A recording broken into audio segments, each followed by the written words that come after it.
What if there were SUVs so reliable that mechanics secretly hate them? Not because they're nightmares to fix, but because they almost never show up for repairs at all.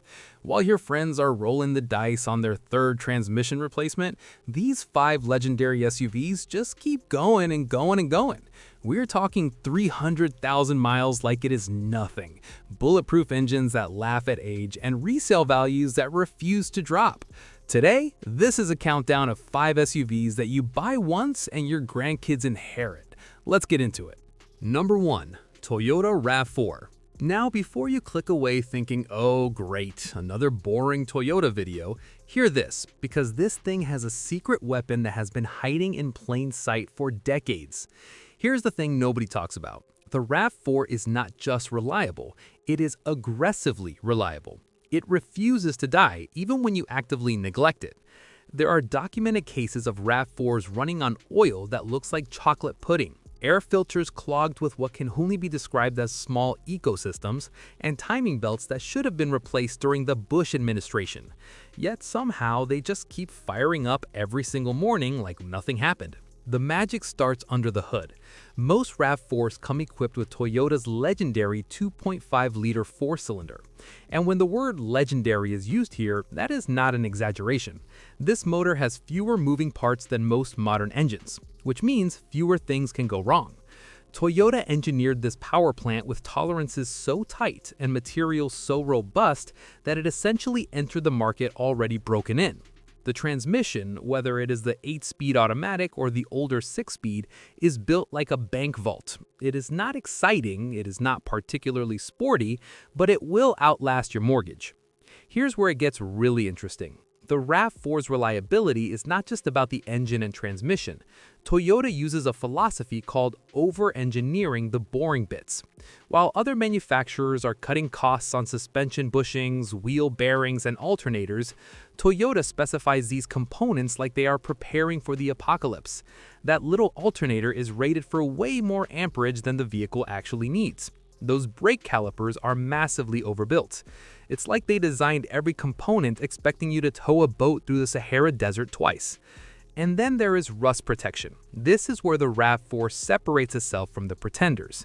Everyone has seen SUVs from other brands that start developing cancer around the wheel arches after 5 winters. The RAV4 is different. Toyota galvanizes key structural areas and uses a multi-stage rust protection process that would make a submarine jealous. There are 20-year-old RAV4s in the Midwest where they salt the roads like they are seasoning a steak, still looking solid underneath. The valve train stays quiet, the timing chain keeps its tension, and the engine mounts barely sag. It feels like automotive sorcery. The hybrid models are even more ridiculous. Toyota's hybrid system has been refined over 2 decades across millions of vehicles. The battery pack is warranted for up to 10 years in many markets, but routinely lasts 15 or 20. The electric motors are sealed units with basically zero maintenance requirements. No oil changes, no belt replacements, nothing. They just work. And when you're getting north of 35 miles per gallon in a vehicle this practical, it's basically like printing money. Speaking of practical, the RAV4 holds its value like it's made of gold-pressed platinum. Check any used car market right now. A 5-year-old RAV4 with reasonable mileage still commands around 60 to 70% of its original price. Some limited editions and TRD models barely depreciate at all. Why? Because everyone knows what they're getting. It's not a gamble, it's not a risk, it's a sure thing. Buyers line up for used RAV4s like they are concert tickets. Now, to be honest, the RAV4 is not going to set your heart on fire, it will not make you giggle through corners, and it's not going to win any drag races. But when everyone else is scrolling through their mechanic's number on speed dial, you'll be the one smiling at every oil change when the technician says, yes, everything still looks perfect. The RAV4 is the friend who shows up on time, helps you move, and never complains. Boring, maybe, but boring becomes beautiful when everything else around you is breaking down. If you want an SUV that treats 100,000 miles like a warm-up lap and 300,000 miles like it is just hitting its stride, the RAV4 is not just a smart choice, it's the obvious choice. Your future self will thank you. Trust that. Number 2. Subaru Forester. But wait, because while the RAV4 is playing the long game with reliability, the next vehicle took a completely different approach to immortality. Enter the Subaru Forester, and buckle up because this is where things get weird in the best possible way. If the RAV4 is the reliable friend who shows up on time, the Forester is that friend who shows up on time in a snowstorm at 3 in the morning and then helps you move a couch up 4 flights of stairs without breaking a sweat. This thing is built different, literally. Let us address the elephant in the room, or more accurately, the horizontally opposed boxer engine under the hood. Most people hear Subaru and immediately think head gasket problems. And yes, the older models from the early 2000s had some issues, but Subaru actually fixed that problem over a decade ago. Now what is left is one of the most brilliantly engineered powertrains in the business. The boxer engine does something else that is absolutely genius. Because the pistons move horizontally instead of vertically, the engine naturally balances itself. There is less vibration, less wear on engine mounts, and less stress on almost every component. Subaru essentially looked at 100 years of traditional engine design and said, yes, but what if we did it sideways? And somehow that actually worked.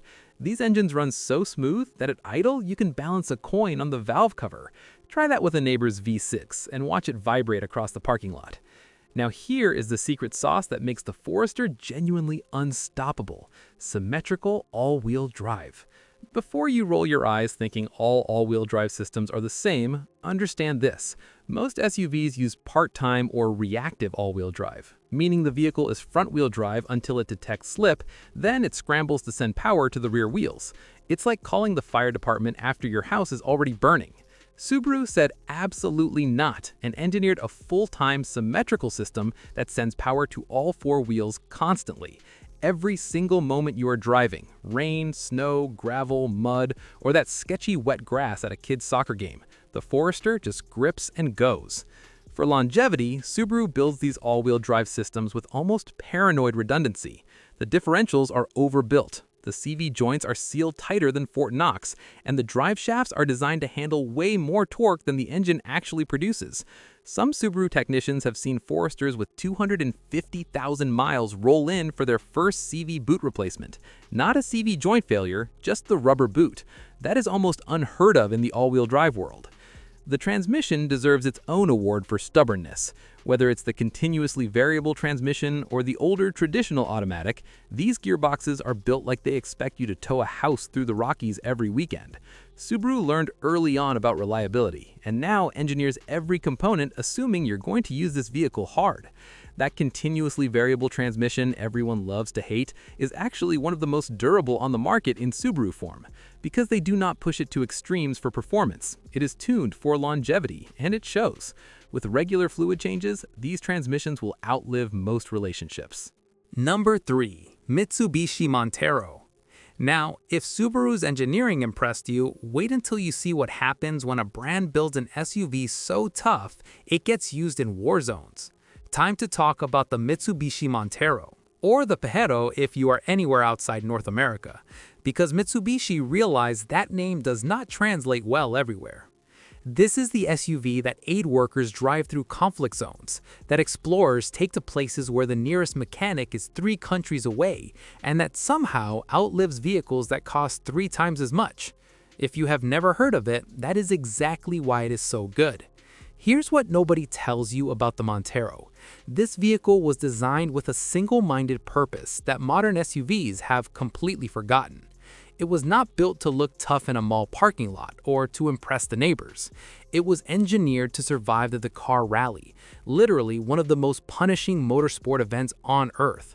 Then Mitsubishi just sold that same basic formula to regular people. We're talking about an SUV that won the Dakar Rally 12 times. That is not a typo. When you buy a Montero, you are essentially getting rally-proven engineering disguised as a family hauler.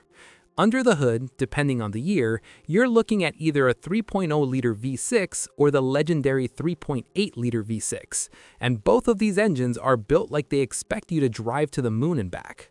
Mitsubishi did not chase fancy variable valve timing or complicated turbochargers that fail right after the warranty expires.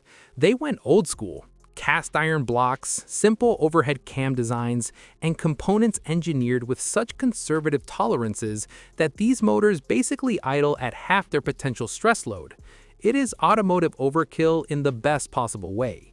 There are Monteros with over 400,000 miles still running on their original engines without any major rebuilds. The oil pan might be dented from rocks, the paint might be sunburned into oblivion, but that engine is still purring like it has something to prove. The transmission is another masterclass in durability. That 4-speed automatic might seem laughably outdated compared to modern 10-speed gearboxes, but here's the secret.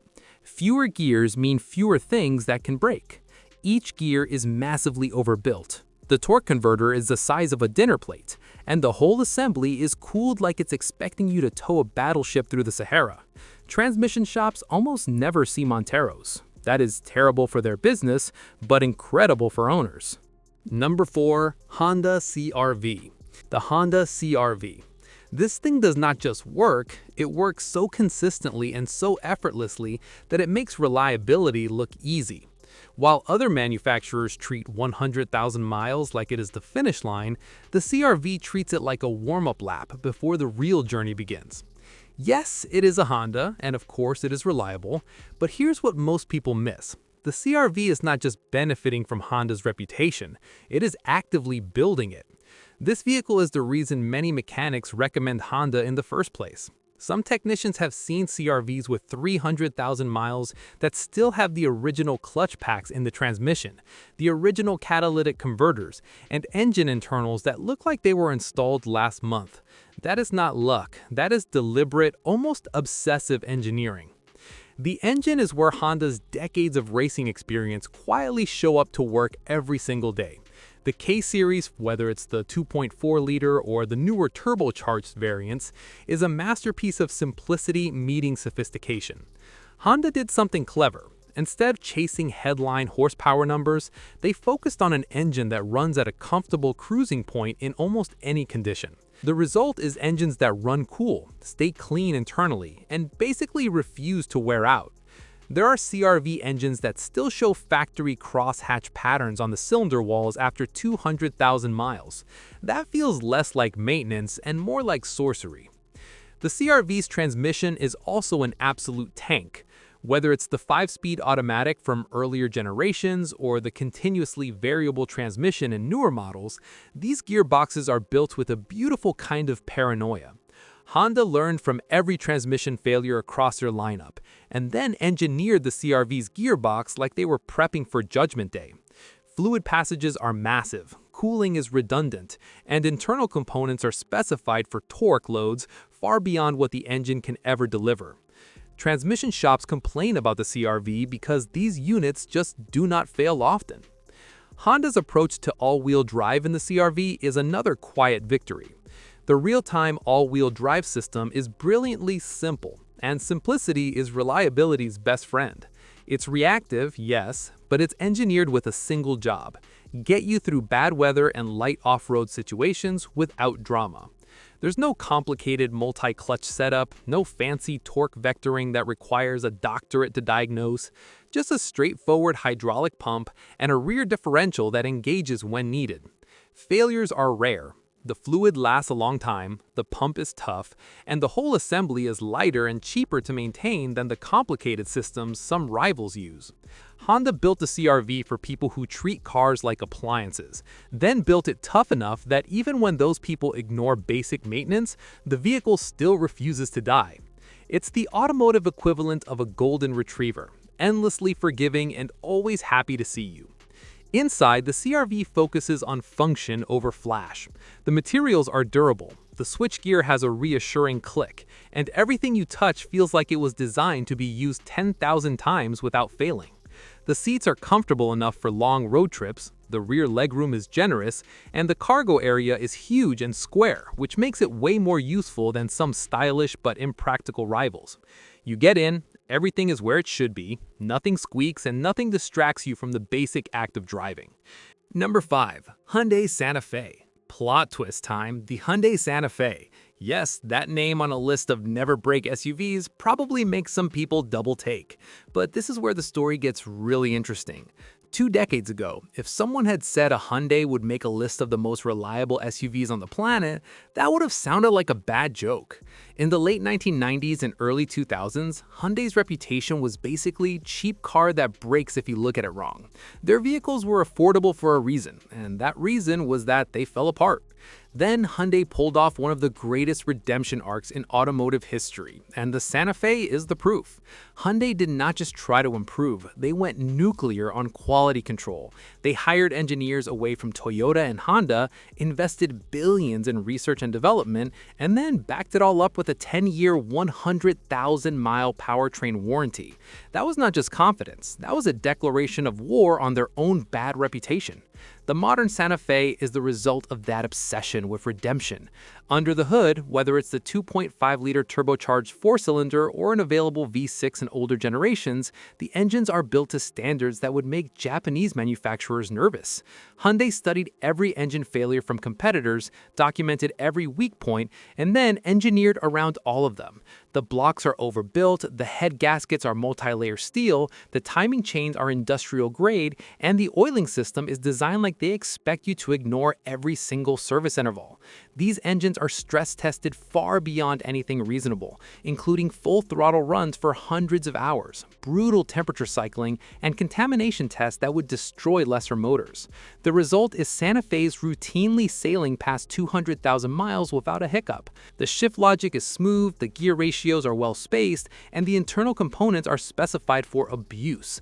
Hyundai learned from everyone else's mistakes. This transmission does not have the weak clutch packs that plagued early dual-clutch units, it does not rely on fragile belts like some continuously variable transmissions, and it avoids the overcomplicated mechatronics that make certain German gearboxes absurdly expensive to fix. It's just solid, proven technology executed correctly. The suspension and chassis further highlight the transformation. The Santa Fe rides on a platform related to the one used by the Kia Telluride, a vehicle that has won almost every award in existence. This platform is engineered with a level of sophistication that puts some so-called luxury brands to shame. Suspension components are sealed and protected like Hyundai expects you to drive through a salt mine. Subframe bushings are made from materials that do not crumble, the ball joints are built for serious load capacity, and the steering rack is isolated from road shock to prevent wear patterns that plague other makes. There are Santa Fe's with 150,000 miles that still feel tight and composed, with no clunks, no mystery squeaks, nothing. That is engineering discipline, not luck. Rust protection is borderline paranoid. Hyundai uses galvanized steel in critical areas where some competitors still rely on bare metal and wishful thinking. The undercarriage is treated with coatings that actually last, and drainage points are designed by people who understand that water is the enemy. There are Santa Fe's from harsh winter climates with clean frames after a decade of salt exposure, while certain premium brands are already bubble rusting after 5 winters.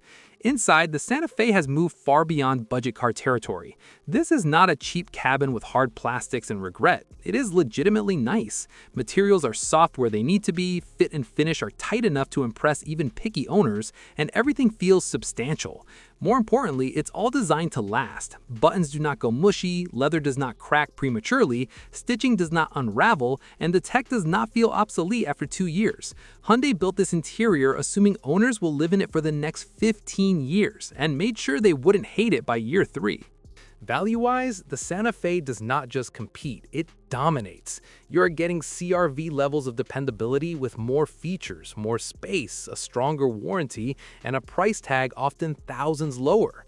Resale value has been climbing year after year as the market realizes these things actually last. Used Santa Fe's now hold their worth in ways that would have been unthinkable a decade ago. Then there's that warranty. 10 years or 100,000 miles on the powertrain, which is still one of the strongest in the industry.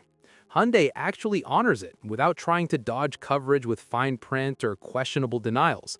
They built these vehicles to last and are confident enough to put money behind that claim.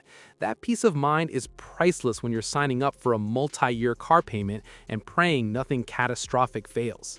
If you want an SUV that represents the ultimate underdog story, combines cutting-edge features with old-school reliability, surprises mechanics who are stuck in 2005, and treats 200,000 miles like it is just getting warmed up, the Santa Fe is not just reliable. It is proof that any manufacturer can change, evolve, and become excellent. Here's the real takeaway. Reliability is not about luck or hoping you got a good one off the assembly line. It's about engineering philosophy, build quality, and manufacturers who actually care about their reputation beyond the first 3 years. These 5 SUVs represent the best of what is possible when automakers decide that longevity matters. If this helped, smash that like button because it tells the algorithm to share this with people who are tired of endless car payments and expensive repairs. Subscribe for more honest automotive content and drop a comment saying which of these 5 you would choose, or if there's an indestructible SUV that deserves to be on this list. If you're actually in the market for one of these legends, take your time, do your research, get a pre-purchase inspection, and remember, the best SUV is the one that is still running when everything else has been towed to the junkyard. Thanks for watching. See you next time.